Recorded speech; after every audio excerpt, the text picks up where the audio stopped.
আজকে সকালে ঘুম থেকে উঠেই আমার হাজবেন্ড আমাকে বলতেছে, আজকে নাস্তায় রুটি পরোটা বাদে অন্য কিছু করা যায় না। ইস, এদিকে আমি আরো ভাবতেছি রাতের বেঁচে যাওয়া ভাতটুকুই গরম করে খাইয়ে দিব, তাহলে আজকে আর ব্রেকফাস্টে কিছু রান্না করতে হবে না। কিন্তু কি আর করার, হাজবেন্ড যেহেতু বলেছে তাহলে তো স্পেশাল কিছু তৈরি করতেই হবে। তখন অনেকক্ষণ বসে বসে চিন্তা করলাম কি করা যায়। তখনই মাথায় আইডিয়া এলো, আচ্ছা রাতের বেঁচে যাওয়া ভাত দিয়ে স্পেশাল কিছু করে দেই, তাহলেই তো হয়। আমার কাজ বাঁচানোর জন্য বুদ্ধি করে জামাইরে বললাম, আজকে স্পেশাল ফ্রাইড রাইস রান্না করব। সেও খুশি মনে আমায় হাতে হাতে সব কাজে সাহায্য করলো। এখন অনেকেই হয়তো বলতে আসবেন, এটা কি ফ্রাইড রাইস হলো নাকি?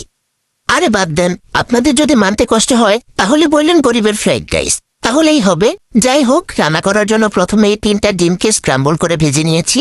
তারপর এখানে পেঁয়াজ রসুন কুচি দিয়ে, গাজর কুচি আর মটরশুঁটি দিয়ে কিছুক্ষণ ভেজে নিয়েছি।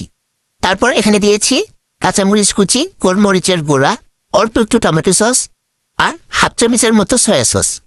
এখানে আমি অল্প একটু ম্যাগি ম্যাজিক মশলাও দিয়েছিলাম।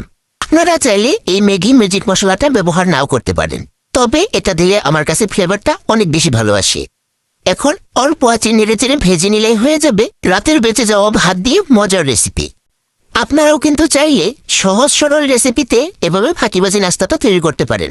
বাসার কেউ কিন্তু বুঝতেই পারবে না আপনি এটা রাতের বেঁচে যাওয়া ভাত দিয়ে তৈরি করেছেন। গরিবের ফ্রাইড রাইস হলেও এই নাস্তা পেয়ে আমার পরিবারের সবাই অনেক খুশি হয়েছে।